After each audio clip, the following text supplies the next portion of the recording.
മാനം കറുത്തെങ്ങും മാമഴ കനക്കുന്നു, മേഘഗർജനം ഇടിത്തിയായി പെയ്യുന്നു. തുള്ളിക്കൊരു കുടം പെയ്യുന്ന വർഷവും ഉള്ളം തണുപ്പിക്കാൻ ഒരു തുള്ളി വയ്ക്കാതെ തോടും പുഴകളും നദിയും കടന്നങ്ങ് കായൽപ്പരപ്പിലും കടലിലും ചേരുന്നു.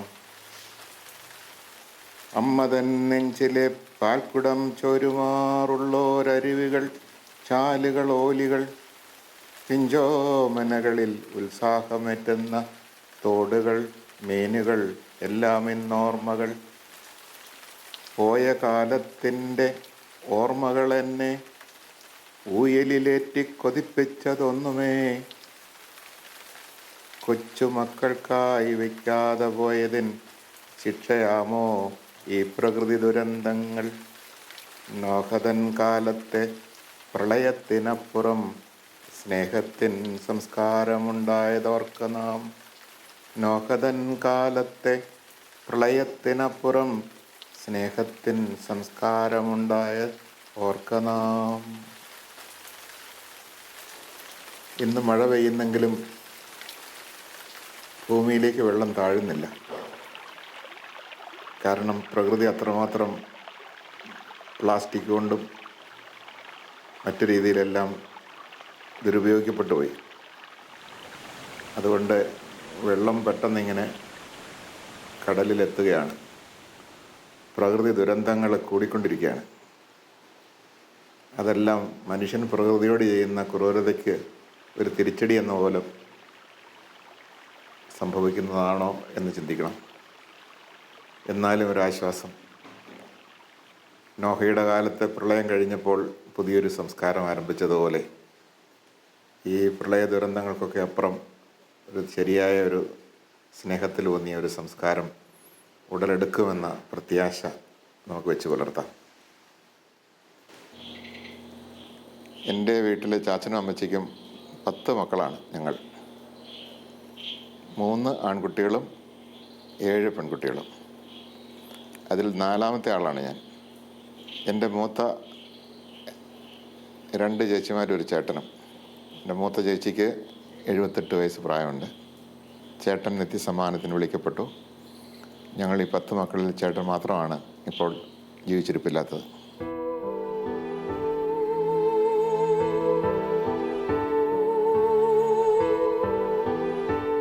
മരിച്ച വിശ്വാസികളുടെ ആത്മാക്കൾക്ക് തമ്പുരാൻ മനോഗുണത്താൽ മോക്ഷത്തിൽ ചേരുവാൻ അനുഗ്രഹമുണ്ടായിരിക്കട്ടെ.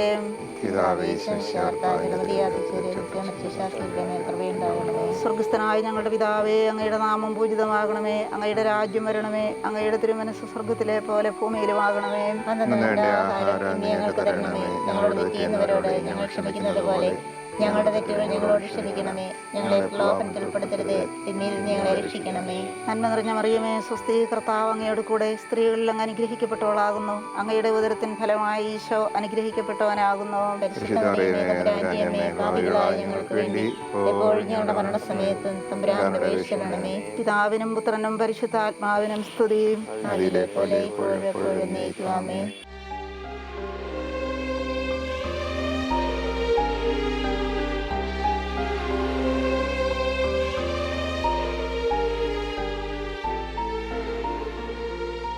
ഇത് അന്ത്യനാട് വിശുദ്ധ യോസേപ്പ് പിതാവിൻ്റെ പള്ളി. ഈ ഇടവകയിലാണ് ഞങ്ങളുടെ കുടുംബ വീട്. കുടുംബ വീട്ടിലെ ഇന്നത്തെ കാരണവരാണ് തങ്കച്ചൻ എന്ന് വിളിക്കുന്ന സെബാസ്റ്റ്യൻ. അടുത്തായിട്ട് നിൽക്കുന്നത് എൻ്റെ തൊട്ട് ഇളയ സഹോദരി, നേർപ്പങ്ങളെന്ന് ഞാൻ പറയാറുണ്ട്. കാരണം സ്കൂളിലൊക്കെ എൻ്റെ കൈ പിടിച്ചാണ് ചെറുപ്പകാലത്ത് വന്നിട്ടുള്ളത്. മാത്യൂസ് മേരി എന്നാണ് പേര്. കർമ്മലീത്ത സഭയിലെ അംഗമാണ്. ഇപ്പോൾ കുറുപ്പമ്പടി മഠത്തിലെ അംഗമായി സേവനം ചെയ്യുന്നു. എൻ്റെ തൊട്ടടുത്ത് നിൽക്കുന്നത് മിസ് കുഞ്ഞമ്മ എന്ന് അറിയപ്പെടും. അവരംഗമായിരിക്കുന്നത് അൻസിലെ സെക്കുലർ ഇൻസ്റ്റിറ്റ്യൂട്ടിലാണ്. സെക്കുലർ ഇൻസ്റ്റിറ്റ്യൂട്ടിനെ കുറിച്ച് 2 വാക്ക് കുഞ്ഞമ്മ തന്നെ സംസാരിക്കും. ഞങ്ങളുടെ അൻസിലെ സെക്കുലർ ഇൻസ്റ്റിറ്റ്യൂട്ട് ജർമ്മനിയിൽ സ്റ്റാർട്ട് ചെയ്തതാണ്. സെക്കൻഡ് വേൾഡ് വാറിൻ്റെ ടൈമിൽ ഹാബിറ്റിട്ട സിസ്റ്റേഴ്സിന് യുദ്ധഗതിയിൽപ്പെട്ട ആൾക്കാരെ സഹായിക്കാനൊക്കെ പറ്റാത്തൊരു സാഹചര്യത്തിൽ ആരംഭിച്ചതാണ്. പ്രത്യേക വേഷവിധാനങ്ങളൊന്നുമില്ലാതെ സാധാരണക്കാരുടെ ഇടയിൽ സാധാരണക്കാരെ പോലെ പ്രവർത്തിക്കുക എന്നുള്ളതാണ് ഞങ്ങളുടെ ലക്ഷ്യം. പ്രത്യേകിച്ച് യാതൊരു അടയാളവും ഞങ്ങളെ തിരിച്ചറിയാനായിട്ടില്ല. ഞങ്ങളുടെ റേഡിയേറ്റിംഗ് ലവ് കൊണ്ട് ഞങ്ങളെ തിരിച്ചറിയണം, അതാണ് ഞങ്ങളുടെ മോട്ടോ. ഞങ്ങൾ മൂലമറ്റത്ത് തുടങ്ങിയിട്ട് ഇത് ജൂബിലി ഇയർ, ഗോൾഡൻ ജൂബിലി ഇയറാണ്. മറ്റ് കോൺവെൻറ്റുകളുടെ പോലെയുള്ള ആരാധനാക്രമങ്ങളും എല്ലാം ഞങ്ങൾ ഫോളോ ചെയ്യുന്നുണ്ട്. വൗസ് ഞങ്ങൾക്കുണ്ട്. വേഷവിധാനത്തിൽ ഞങ്ങൾക്ക് തിരിച്ചറിയാനായിട്ട് യാതൊരു അടയാളങ്ങളുമില്ല. ഞങ്ങൾ കേരളത്തിലും കേരളത്തിന് പുറത്ത് ഹൈദരാബാദ്, ബാംഗ്ലൂർ, ആസാം എന്നീ സ്ഥലങ്ങളിൽ ഞങ്ങളിപ്പോൾ സേവനം ചെയ്തു വരുന്നുണ്ട്. ജർമ്മനിയിലും കുറേ മെമ്പേഴ്സുണ്ട്. സെക്യുലർ ഇനിഷ്യേറ്റീവ് എന്ന് പറയുമ്പോൾ മറ്റേതൊരു സന്യാസ സഭയും പോലെ നിയതമായ പരിശീലനങ്ങളും അതുപോലെ നോവിഷ്യറ്റും എല്ലാ തരത്തിലുള്ള ചിട്ടവട്ടങ്ങളുമുള്ള ഒരു സന്യാസ സമൂഹം തന്നെയാണ്. 5 വർഷത്തെ പരിശീലനമാണ് ഇവർക്കുള്ളത്. ഇപ്പോൾ കുഞ്ഞമ്മ ശുശ്രൂഷ ചെയ്യുന്നത് കോലഞ്ചേരി മെഡിക്കൽ കോളേജിലാണ്. ഹോസ്റ്റൽ വാർഡൻ എന്ന ചുമതലയാണ് വഹിക്കുന്നത്. ഞാൻ തങ്കച്ചൻ പനച്ചിക്കൽ അച്ഛൻ്റെ ഇളയ സഹോദരനാണ്. ഞങ്ങൾ 10 മക്കളിൽ 8ാമത്തെ ആളാണ്. ഞാനിപ്പോൾ അന്തിനാട്ട് തറവാട്ട് വീട്ടിൽ താമസിക്കുന്നു. അച്ഛനെപ്പറ്റി എൻ്റെ ഓർമ്മയിൽ ഞാൻ വളരെ ചെറുപ്പത്തിൽ തന്നെ അച്ഛൻ സെമിനാരിൽ ചേർന്നതാണ്. ഞാനും അച്ഛനുമായിട്ടുള്ള ബന്ധമെന്ന് പറയുന്നത് ചേട്ടാനി ബന്ധത്തേക്കാൾ ഒരു സുഹൃത്തുക്കളുമായിട്ട് ബന്ധമാണ്. ചേട്ടന് സെമിനാരിയിൽ നിന്ന് അവധിക്ക് വീട്ടിൽ വന്നിട്ട് തിരിച്ചു പോകുമ്പോൾ അത് കണ്ടു നിൽക്കാൻ പറ്റാത്തതിന് ഞാൻ വീട്ടിൽ നിന്ന് ഒളിച്ചിരുന്നിട്ടുണ്ട്. കാരണം കരഞ്ഞു പോകുന്ന അവസ്ഥ അത്രയ്ക്കും നല്ലൊരു ബന്ധമായിരുന്നു ഉണ്ടായിരുന്നത്. അത് ഇന്നും ആ ഒരു ബന്ധം തുടർന്നുകൊണ്ടിരിക്കുന്നു.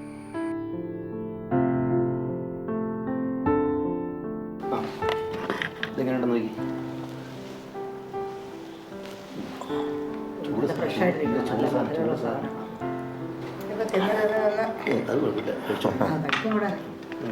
ഞാൻ ഇടയ്ക്ക് ഇത് ഓരോന്ന് കഴിക്കും. എന്നാണെന്നറിയോ, ഇതിൻ്റെ ക്വാളിറ്റി കൂടുന്നുണ്ടോ കുറയുന്നുണ്ടെന്ന്. ഒട്ടും കുറയുന്നില്ല, കൂടുന്നേ ഉള്ളൂ.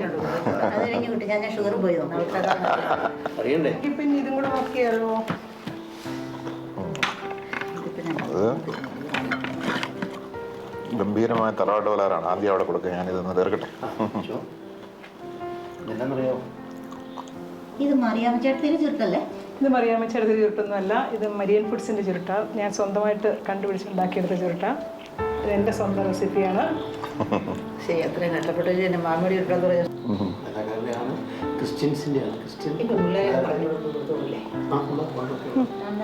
ഞാനങ്ങനെ മനസ്സിലാക്കിയിരിക്കുന്നത്. ശരിക്കും പറഞ്ഞാൽ മാമോദിസായും ബത്തുറാനിക്ക് ശരിക്കും സ്പെഷ്യലായിട്ട് ഉണ്ടാക്കുന്ന സാധനം അത്.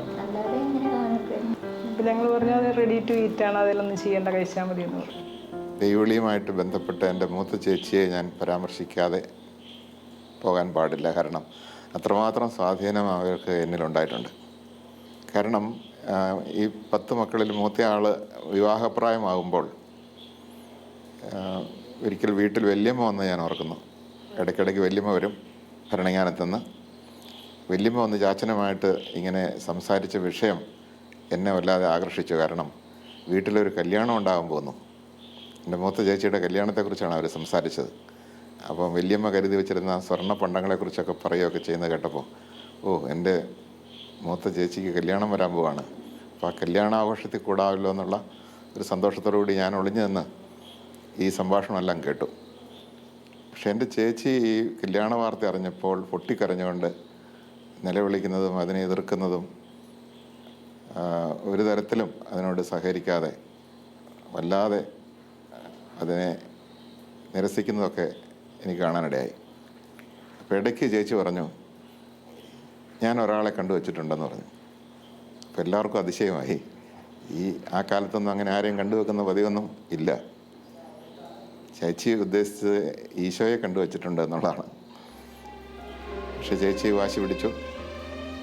അങ്ങനെ ആ കല്യാണമൊന്നും വേണ്ട എന്ന് പറഞ്ഞതിൻ്റെ വലിച്ച് ചേച്ചിയുടെ സ്വാതന്ത്ര്യത്തിന് വിട്ടു. പക്ഷെ ആ കാലത്തൊക്കെ ചേച്ചി വലിയ പ്രാർത്ഥനയിലായിരുന്നു. പല തീർത്ഥാടന സ്ഥലങ്ങളിലൊക്കെ നടന്നെത്താവുന്നിടത്തും ബസ്സിൽ കയറി എത്താവുന്നിടത്തൊക്കെ ചേച്ചി പോകുമായിരുന്നു ഈ നിയോഗം വെച്ച് പ്രാർത്ഥിക്കാൻ. എനിക്ക് മഠത്തിൽ ചേരണം, ഒരു കന്യാസ്ത്രീ ആകണം. അപ്പോൾ എന്നെ അന്ന് കൂട്ടിക്കൊണ്ട് പോകുമായിരുന്നു.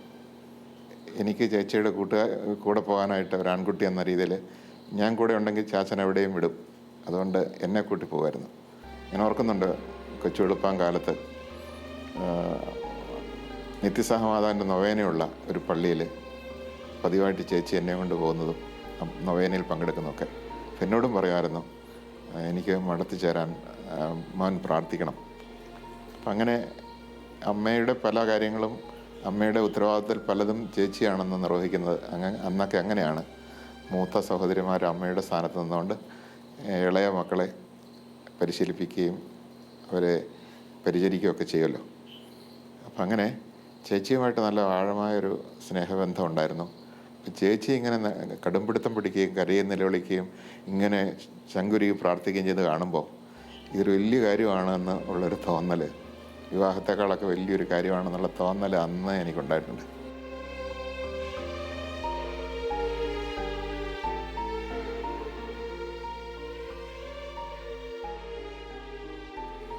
പിന്നെ എൻ്റെ ദൈവവിളിയിലേക്ക് എന്നെ സഹായിച്ച മറ്റ് ചില ഘടകങ്ങൾ, വേറൊരു പ്രധാനപ്പെട്ട ഘടകം,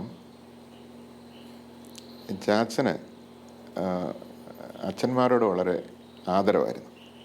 അതുകൊണ്ട് വീട്ടിൽ അച്ഛന്മാർ വരുന്നത് വളരെ ആഘോഷിക്കുമായിരുന്നു. അതുപോലെ വീട്ടിൽ എന്തെങ്കിലും പ്രത്യേകമായ ഭക്ഷണം ഉണ്ടാക്കിയാൽ അതിലൊരു പങ്ക് പള്ളിയിൽ വികാരിച്ചിന് കൊണ്ട് കൊടുക്കുന്ന ഒരു പതിവുണ്ടായിരുന്നു. എനിക്കൊരു ചെറിയ പ്രാപ്തിയായപ്പോൾ ഇതൊക്കെ തന്നുവിടുന്ന എൻ്റെ കയ്യിലാണ്. അപ്പോൾ അങ്ങനെ അച്ഛന്മാരുടെ കയ്യിൽ ഇതൊക്കെ കൊണ്ടു കൊടുക്കുകയും അവരുടെ കൂടെ ഇരിക്കുകയും വിളമ്പുകയൊക്കെ ചെയ്യുമ്പോൾ അവരുടെ ഒരു വാത്സല്യം എനിക്ക് വല്ലാതെ കിട്ടാനിടയായി. വിശുദ്ധമായ വാത്സല്യം. എല്ലാ അച്ഛന്മാരിൽ നിന്നും എനിക്ക് അത്ര നിഷ്കളങ്കവും വിശുദ്ധവുമായ വാത്സല്യം ലഭിച്ചിട്ടുണ്ട് ആ കാലങ്ങളെല്ലാം. അപ്പോൾ അതെല്ലാം അച്ഛന്മാരോടുള്ള ഒരു തിരിച്ചുള്ള ഒരു സ്നേഹത്തിന് കാരണമായി തീർന്നു. അങ്ങനെ അച്ഛന്മാരോടുള്ള ആദരവ്, ഇങ്ങനെയുള്ള കാര്യങ്ങളൊക്കെ ഒരച്ഛനാകണമെന്നുള്ള ഒരു കൊച്ചാഗ്രഹം എൻ്റെ ഉള്ളിൽ ഉണർന്നു വരാനത് കാരണമായിട്ടുണ്ട്.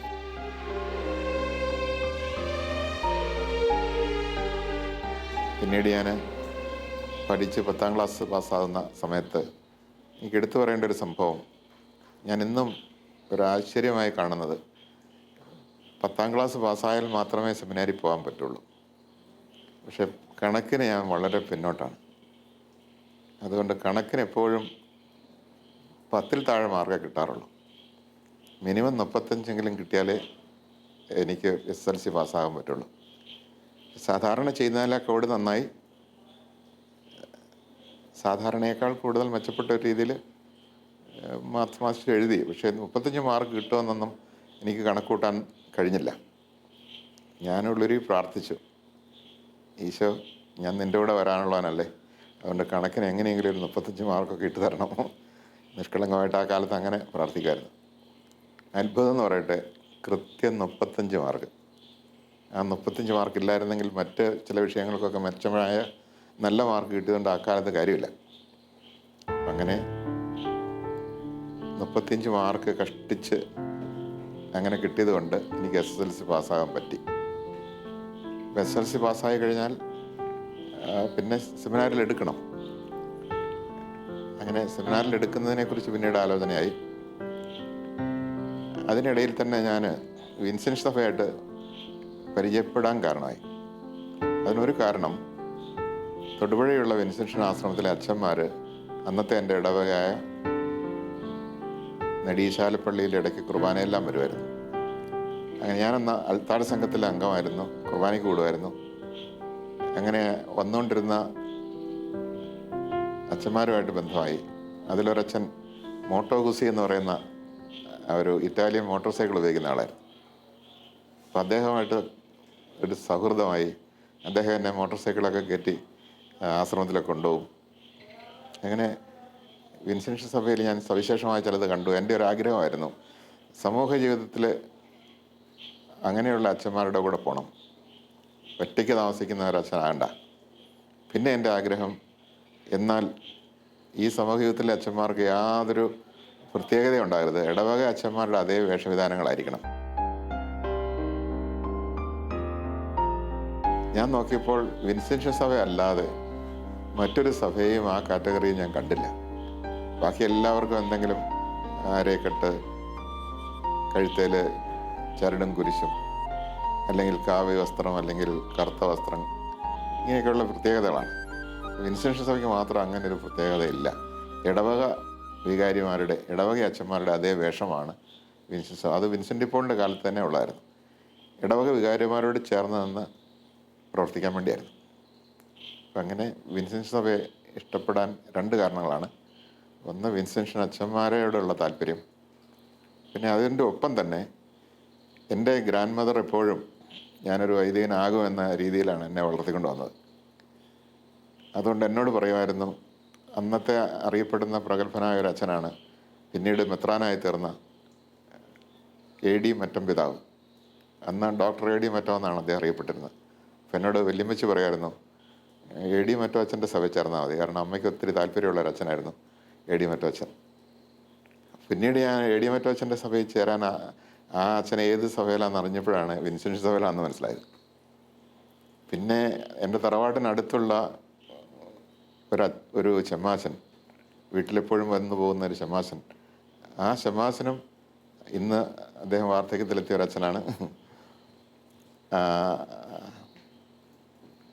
അപ്പശ്ശേരി അച്ഛനാണ്. വളരെ പ്രഗത്ഭനായൊരു ഒരു ചരിത്രകാരനാണ്. അദ്ദേഹവും ഈ വിൻസെൻ്റ് സഭയിൽ തന്നെയാണ് പഠിക്കുന്നതെന്ന് മനസ്സിലായി. അപ്പോൾ വല്യമ്മച്ചി പറഞ്ഞ 2 ആളുകളും വിൻസെൻ്റ് സഭയിലാണ്. പിന്നീട് എന്നെ വേദപാഠം പഠിപ്പിക്കുന്ന ഒരു ശമാശനെ പരിചയപ്പെട്ടപ്പോൾ അദ്ദേഹവും വിൻസെൻ്റ് സഭാംഗമാണ്. ആ ശമാശനാണ് ഇന്ന് പ്രസിദ്ധനായി തീർന്ന വർഗീസ് മുഴുത്തേറ്റെന്ന് പറയുന്ന മദ്യവിരുദ്ധ പ്രവർത്തനത്തിൻ്റെ നെടുന്തൂണായി നിൽക്കുന്ന ആ ബഹുമാനോട് വൈദികൻ. അപ്പം അങ്ങനെ ഇതെല്ലാം കൂടി ഒത്തു വന്നപ്പോൾ അങ്ങനെയാണ് ഞാൻ വിൻസെൻ്റ് സഭ തന്നെയാണ് എൻ്റെ സഭ എന്നുള്ള ഒരു തീരുമാനത്തിലേക്ക് വന്നത്.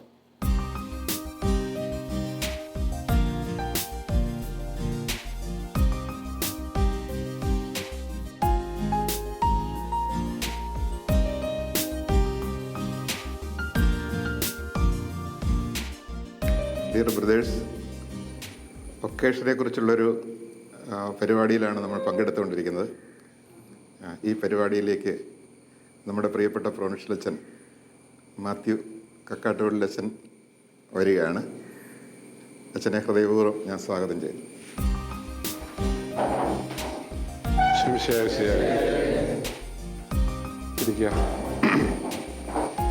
Thank you. സ്നേഹമുള്ള സെമിനാരിക്കാരെ, നമുക്ക് ഏറ്റവും സന്തോഷമുള്ള ഒരു ചർച്ചാ വിഷയമാണല്ലോ ദൈവവിളി. എനിക്കും പനച്ചിക്കലച്ചനും നിങ്ങൾക്ക് ഒരുപോലെ ആത്മീയ ആനന്ദം തരുന്ന ഒരു ചർച്ചാ വിഷയമാണ് ദൈവവിളി. അതിന് കാരണമുണ്ട്.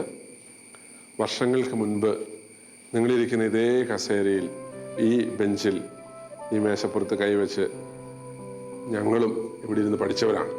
എനിക്കും പതിറ്റാണ്ടുകൾക്ക് മുമ്പ് നമ്മുടെ പ്രിയപ്പെട്ട പനച്ചിക്കലച്ചൻ ഇവിടെ ഇരുന്ന് പഠിച്ചതാണ്.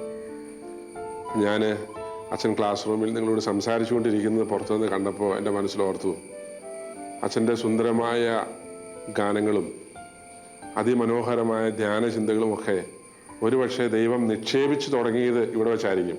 ആത്മാവിൽ ജ്ഞാനം നിക്ഷേപിച്ച് അത് വളർന്നാണല്ലോ പുരോഹിതനും സന്യാസിയും ഒക്കെ വചനപ്രഘോഷകരും ആത്മീയ പരിപാലകരും ഒക്കെ ആയി മാറുന്നത്.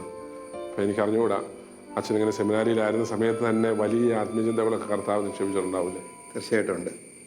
ഒരുപാട് ചോദ്യങ്ങളും സംശയങ്ങളും അതിനെക്കുറിച്ചുള്ള ചിന്തകളൊക്കെ ഉണ്ടായിരുന്നു. ഈ പ്രായത്തിൽ തന്നെ ഇവരെ പോലെ ഉണ്ടായിരുന്നു. അങ്ങനെ തന്നെയാണ്. അപ്പം അതിൻ്റെ അർത്ഥം എന്താണ്? വളരെ കുഞ്ഞുങ്ങളായി, ചെറുപ്പക്കാരായി, ടീനേജേഴ്സായി ഈ പട്ടം കിട്ടിയ അച്ഛന്മാരും വിശുദ്ധരും ആത്മീയ പ്രഘോഷകരും ഒക്കെ ഒരു സാധ്യതകൾ മാത്രമായി നിങ്ങളുടെ മുൻപിൽ നിൽക്കുമ്പോൾ എങ്ങനെയാണ് നിങ്ങളുടെ ജീവിതത്തെ കാണുന്നതെന്ന് എനിക്ക് അറിഞ്ഞുകൂടാ. പക്ഷെ കാണേണ്ട ഒരു വഴിയുണ്ട്. നമ്മുടെ മുൻപിൽ ഏറ്റവും മുൻപിൽ എന്നും നാം കാണുന്ന ഒരു വലിയ കാഴ്ച ഈശോയാണ്. സ്നാപക യോഹന്നാന്റെ സ്ലീഹന്മാർ ഈശോയെ തേടി ചെന്നിട്ട് ഗുരു അങ്ങ് എവിടെയാണ് വസിക്കുന്നത് എന്ന് ചോദിച്ചു. ഈശോ പറഞ്ഞു, വന്ന് കാണുക. അവർ ഈശോയ്ക്കൊപ്പം പോയി താമസിച്ചു. അവർ പോയി താമസിച്ച സമയം പോലും യോഹന്നാൻ സ്ലീഹ കുറിച്ച് വയ്ക്കുന്നുണ്ട്. അദ്ദേഹവും ആ കൂട്ടത്തിലുണ്ടായിരുന്നു. എന്നിട്ട് ആവേശത്തോടെ തിരിച്ചു വന്ന് പറയാണ്, ഞങ്ങൾ മിശിഹായെ കണ്ടു, ക്രിസ്തുവിനെ. ആ കൂട്ടത്തിൽ താമസിച്ച ആ സമയവും പിന്നീട് വരുന്ന കാലഘട്ടങ്ങളിൽ കൂട്ടത്തിൽ താമസിക്കാൻ അവരെടുത്ത തീരുമാനവും, അതാണ് ഈ പരിശീലനം, ശിഷ്യത്വത്തിൻ്റെ രൂപീകരണം. യേശുക്രിസ്തുവിൻ്റെ ശിഷ്യനും അപ്പസ്തോലനുമായി മാറാനുള്ള സജീവമായ രൂപീകരണം അങ്ങനെയാണ് സംഭവിക്കുന്നത്. അവിടുത്തെ സന്നിധിയിൽ ആയിരിക്കുന്ന സമയം മുഴുവനും നമ്മുടെ ശരീരത്തെയും നമ്മുടെ ചിന്താശൈലിയെയും നമ്മുടെ കാഴ്ചപ്പാടുകളെയും ഒക്കെ ഈശോ മാറ്റിക്കൊണ്ടേയിരിക്കും. കാരണം ദൈവസന്നിധിയിൽ ഈശോയ്ക്കൊപ്പം നമ്മൾ രൂപാന്തരീകരിക്കപ്പെട്ടുകൊണ്ടിരിക്കുകയാണ്. അപ്പോൾ കർത്താവ് അതുകൊണ്ട് ഇങ്ങനെ തിരഞ്ഞെടുത്ത് നിങ്ങളെ മാറ്റി വിളിച്ചുകൊണ്ട് വന്നിരിക്കുന്നത്, നിങ്ങളുടെ ചിന്തയെ മാറ്റിയെടുക്കണം, സംസാരശൈലിയെ മാറ്റിയെടുക്കണം, ശരീരഭാഷയെ മാറ്റിയെടുക്കണം, സംസാര ഭാഷയെ മാറ്റിയെടുക്കണം, കാഴ്ചപ്പാടുകളെ മാറ്റണം. അതിനുള്ള ഒരു സമയമാണല്ലോ. അങ്ങനെ ഉള്ളൊരു മാറ്റമാണ് പിന്നീട് കർത്താവ് ആഗ്രഹിക്കുന്ന ഒരു ശുശ്രൂഷകളിലേക്ക് നമ്മെ എത്തിക്കുന്നത്. ഈ നമ്മളുടെ ഈ ചർച്ചയിലെ ഒരു പ്രധാനപ്പെട്ട വിഷയം നമ്മളുടെ തന്നെ സഹോദരനായ ബഹുമാനപ്പെട്ട പനച്ചിക്കലച്ചനാണ്. എനിക്ക് നിങ്ങൾക്കും അദ്ദേഹം ജ്യേഷ്ഠ സഹോദരനാണ്, ആത്മീയ പിതാവാണ്. ഞാൻ നൊവിഷ്യേറ്റിൽ വെച്ചാണ് ആദ്യം പനച്ചിക്കലച്ചൻ്റെ ധ്യാനം കൂടുന്നത്. പിന്നീട് ഫിലോസഫി കാലഘട്ടത്തിൽ ഒരാഴ്ച ഞാൻ അച്ഛൻ്റെ ധ്യാനം കൂടി. ആ കാലഘട്ടങ്ങളിൽ പതിവ് ധ്യാന ചിന്തകൾക്കും ധ്യാനശൈലികൾക്കും വ്യത്യസ്തമായി മനസ്സിൻ്റെ അടഞ്ഞ വാതിലുകളെ തുറക്കുന്ന ഒരു ആധ്യാത്മിക കാറ്റ്, കൊടുങ്കാറ്റ് വീശാൻ അച്ഛൻ്റെ വചന പ്രഘോഷണ ശൈലിക്ക് സാധിക്കുമായിരുന്നു. അതൊരു പുത്തൻ വിപ്ലവമായിരുന്നു. കാരണം അച്ഛൻ കുരിശിൻ്റെ കീഴിൽ നിന്ന് കൈവിരിച്ച് ലോകത്തോട് മുഴുവൻ ക്ഷമിച്ച് കരുണയും സ്നേഹവും പറയുന്ന യേശുക്രിസ്തുവിൻ്റെ ഒപ്പം നിന്ന് ദൈവജനം പ്രഘോഷിക്കുകയാണെന്ന് അച്ഛൻ പറഞ്ഞുകൊണ്ടായിരുന്നു. എൻ്റെ അർത്ഥം, പുതിയ നിയമത്തിലെ ദൈവത്തിൻ്റെ ക്ഷമിക്കുന്ന ആർദ്രമായ സ്നേഹത്തെ ഗാനങ്ങളായി, ചങ്കു തുറക്കുന്ന ആധ്യാത്മിക ചിന്തകളായി, കാലങ്ങളോളം നമ്മുടെ മനസ്സിൽ തങ്ങി നിൽക്കുന്ന കഥകളായി, ഉപമകളായി അച്ഛൻ അവതരിപ്പിക്കുമായിരുന്നു. അതുകൊണ്ട് ഇപ്പോഴും ആ ധ്യാനം കൂടിയിട്ട് ഇത്രയും വർഷം കഴിഞ്ഞിട്ടും എൻ്റെ മനസ്സിൽ എത്രയോ ചിന്തകളാണ് അച്ഛൻ്റെ ധ്യാന ചിന്തകൾ. അച്ഛൻ പറഞ്ഞ കഥകളും ഒക്കെ ഇപ്പോഴും കിടക്കുകയാണ്. ഞാൻ പിന്നീട് എപ്പോഴേലും അതുകൊണ്ട് 1-2 കഥകളൊക്കെ പറയും. ഇപ്പം നമുക്ക് സമയമില്ലല്ലോ. അപ്പോൾ നിങ്ങൾ ഈ സെമിനാരിയിലായിരിക്കുന്ന സമയത്ത് നമ്മുടെ സെമിനാരിയിലെ ആധ്യാത്മിക പിതാവായ മൈക്കിൾ പനച്ചിക്കലച്ചനിൽ നിന്ന് നേടിയെടുക്കാൻ സാധിക്കുന്ന ഒരു ആത്മീയ വഴി എന്ന് പറയുന്നത് മനസ്സിൻ്റെ പരിവർത്തനത്തെക്കുറിച്ചുള്ള ഒരു ആത്മീയ വഴിയാണ്. മനസ്സിൻ്റെ പരിവർത്തനം. ബാക്കി എല്ലാ പരിവർത്തനവും നമുക്ക് വരുത്തി തീർക്കാനാവും. പക്ഷെ ആത്മാവിൻ്റെ പരിവർത്തനം പരിശുദ്ധാത്മാവിനെ സ്വീകരിച്ചുകൊണ്ട് മാത്രമേ നമുക്ക് സാധിക്കുകയുള്ളൂ. അതിന് വഴി തുറന്നു തരുന്നവരാണ് ആത്മീയ ഗുരുക്കന്മാർ. അതുകൊണ്ടാണ് ഏറെ ആളുകൾ അന്വേഷിക്കുന്ന ഒരു ആത്മീയ ഗുരുവായ പനച്ചിക്കലച്ചനെ നമുക്ക് ഈ സെമിനാരിയിൽ ആത്മീയപിതാവായി കിട്ടിയതിൻ്റെ ഭാഗ്യം. കാരണം കൊണ്ട് വരുന്ന നാളുകളെല്ലാം നിങ്ങളുടെ ആത്മീയ അന്വേഷണത്തിൽ ക്രിസ്തു ശിഷ്യനിലേക്കുള്ള ദൈവവചനവും ദൈവസ്നേഹവും, പ്രത്യേകിച്ച് ക്ഷമിക്കുന്ന ദൈവത്തിൻ്റെ സ്നേഹം, കരുണാർദ്രമായ ദൈവസ്നേഹം, മനുഷ്യനെ വിമോചിപ്പിക്കുന്ന ദൈവസ്നേഹം, ഒരിക്കലും അസ്തമിക്കാത്ത ദൈവസ്നേഹം, ആ സ്നേഹത്തിലേക്ക് എത്തിച്ചേരാൻ ഒരു സാധാരണക്കാരനായ മനുഷ്യൻ എങ്ങനെ കഴിയും? ഒരു 16-17 വയസ്സ് പ്രായമുള്ള ഒരു ചെറുപ്പക്കാരൻ, ഒരു കുട്ടിക്ക് എങ്ങനെ സാധിക്കും? അതൊരു കൊച്ചു ചോദ്യമായിട്ട് നമുക്ക് തോന്നുമെങ്കിലും വലിയ അർത്ഥസമ്പന്നമായ ഒരു ചോദ്യമാണ്. ഒത്തിരി സംഘർഷങ്ങൾ നിറഞ്ഞ ഒരു ചോദ്യമാണ്. ഒരു 16 വയസ്സുകാരൻ കൊച്ച് ആത്മീയ ഗുരുവിൻ്റെ മുൻപിൽ ചെന്നിരുന്ന് ചോദിക്കുകയാണ്, അച്ഛാ, ഞങ്ങൾക്ക് ഒരിക്കലും മരിക്കാത്ത ദൈവസ്നേഹത്തെക്കുറിച്ച്, എല്ലാവരെയും ഉൾക്കൊള്ളുന്ന ദൈവസ്നേഹത്തെക്കുറിച്ച്, സംസ്കാരങ്ങൾക്കും മതങ്ങൾക്കും ഒക്കെ അതീതമായ ദൈവസ്നേഹത്തെക്കുറിച്ച്, സർവരും വെറുക്കുന്ന മനുഷ്യരെ സ്നേഹിക്കുന്ന ദൈവസ്നേഹത്തെക്കുറിച്ച്, അപ്രകാരമുള്ള ഒരു ദൈവസ്നേഹം വസിക്കുന്ന ഒരു ഹൃദയത്തെക്കുറിച്ച് ഒരു പരിശീലനം ഏറ്റുവാങ്ങാൻ ആഗ്രഹമുണ്ട്. അത് ഞങ്ങളെ സഹായിക്കാമോ എന്ന് ഒരു ചെറുപ്പക്കാരൻ ഒരു ആത്മീയപിതാവിനോട് ചോദിക്കുമ്പോൾ അത് ചെറിയൊരു ചോദ്യമാണോ? ആണോ? അങ്ങനെ തോന്നുന്നുണ്ടോ? ഇല്ല. അത് വേദന നിറഞ്ഞൊരു ചോദ്യമാണ്, അല്ലേ? അത് ആത്മീയ സംഘർഷങ്ങൾ നിറഞ്ഞൊരു ചോദ്യമാണ്. ആ ചോദ്യത്തിൽ നിന്നാണ് നമ്മുടെ എല്ലാവരുടെയും മനപരിവർത്തനവും പരിശീലനവും ആരംഭിക്കുന്നത്. അപ്പോൾ ഞാൻ ബഹുമാനപ്പെട്ട പനച്ചിക്കലച്ചനും നിങ്ങൾക്ക് ഏവർക്കും ദൈവം അനുഗ്രഹിച്ച സന്യാസ പൗരോഹിത്യ പരിശീലനത്തിൻ്റെ കാലങ്ങൾ ആശംസിക്കുന്നു. അതോടൊപ്പം തന്നെ അച്ഛൻ്റെ ദൈവവിളി വിൻസെൻഷൻ സഭയ്ക്ക് കിട്ടിയതിന്, തിരുസഭയ്ക്ക് കിട്ടിയതിന് വളരെ നന്ദിയും പറയുന്നു. ഞാൻ വാഹനങ്ങളിൽ യാത്ര ചെയ്യുമ്പോൾ, പ്രത്യേകിച്ച് നമ്മളുടെ ചെറുപ്പക്കാരായ സെമിനാരിക്കാരോ യുവാക്കന്മാരായ വൈദികരോ കൂട്ടത്തിലുണ്ടെങ്കിൽ അച്ഛൻ്റെ ഗാനങ്ങൾ, പുതിയ പുസ്തകമുണ്ടല്ലോ, ആ പുസ്തകത്തിൽ നിന്ന് അച്ഛൻ്റെ ഗാനങ്ങൾ പാടിക്കൊണ്ട് പോകാറുണ്ട്. അപ്പോൾ പലപ്പോഴും കാലങ്ങളായി പാടിക്കൊണ്ടിരിക്കുന്ന, ഹൃദയത്തെ സാന്ത്വനപ്പെടുത്തിക്കൊണ്ടിരിക്കുന്ന പല ഗാനങ്ങളും അച്ഛൻ്റെതാണെന്ന് ഇപ്പോഴാണ് ഞാൻ പിന്നീട് മനസ്സിലാക്കി വന്നിരുന്നത്. ഞാൻ ഓർക്കുകയാണ്, മലയാള ആത്മീയ ഗാനരംഗത്ത് ഇതുവരെയും വീണിട്ടില്ലെന്ന് എനിക്ക് തോന്നുന്ന മധുരം നിറഞ്ഞ, ജ്ഞാനം നിറഞ്ഞ ഒരു ആത്മീയ വരികൾ വീണ് കിട്ടിയത് അച്ഛനിലൂടെയാണ് തിരുസഭയ്ക്ക്. അതിലെനിക്ക് ഏറ്റവും ഇഷ്ടപ്പെട്ട 2 വരികളാണ്. ഈ കൽക്കരിക്കട്ടയെ സ്നേഹിച്ച് സ്നേഹിച്ച് വൈഡൂര്യമാക്കിയ ദൈവപുത്ര. അച്ഛൻ എത്രാമത്തെ വയസ്സിൽ എഴുതിയ പാട്ടാണ്?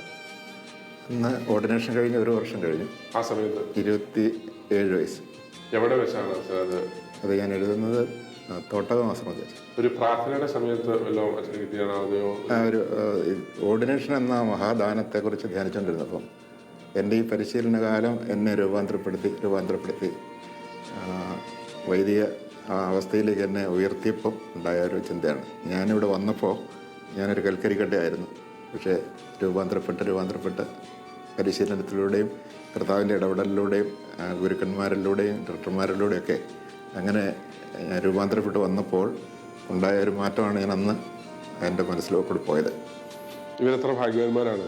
കൽക്കരിക്കട്ടയെ സ്നേഹിച്ച് വൈഡൂര്യമാക്കിയതിനെ കുറിച്ചാണ് അച്ഛൻ എഴുതിയത്. നിങ്ങൾ വൈഡൂര്യങ്ങളാണ്. ഇപ്പം നിങ്ങളെ ഈശോ സ്നേഹിക്കാൻ തുടങ്ങിക്കഴിഞ്ഞ് കഴിഞ്ഞാൽ അത് അവിടെ എത്തും. അതിനൊക്കെ അച്ഛൻ്റെ ഒക്കെ പിന്തുണയുണ്ടെങ്കിൽ അനുഗ്രഹിക്കപ്പെട്ട ഒരു മുന്നേറ്റമായിരിക്കും അത്. ദൈവം നിങ്ങളെ ഏവരെയും അനുഗ്രഹിക്കട്ടെ. ഈശോ മിശിഹായ്ക്ക്. Thank you. കാൽവരിക്കുന്നിലെ ത്യാഗഫലങ്ങൾ നിത്യവും ഭാഗിച്ചു തരുന്നവനേ, സ്നേഹിച്ചു കൽക്കരിക്കട്ടയെ വൈഡൂര്യമാക്കിയ ദൈവപുത്ര, സ്നേഹിച്ചു കൽക്കരിക്കട്ടയെ വൈഡൂര്യമാക്കിയ ദൈവപുത്ര, വരൂ വരൂ അവതരിക്കൂ. നിത്യത തീർക്കുന്ന നിമിഷങ്ങളെ, സ്വർഗം തുറക്കുന്ന നിമിഷങ്ങളെ, മർത്യനും ദൈവവും ഈ ത്യാഗവേദിയിൽ നിത്യം ലയിക്കുന്ന നിമിഷങ്ങളെ, മർത്യനും ദൈവവും ഈ ത്യാഗവേദിയിൽ നിത്യം ലയിക്കുന്ന നിമിഷങ്ങളെ, നിത്യത തീർക്കുന്ന നിമിഷങ്ങളെ.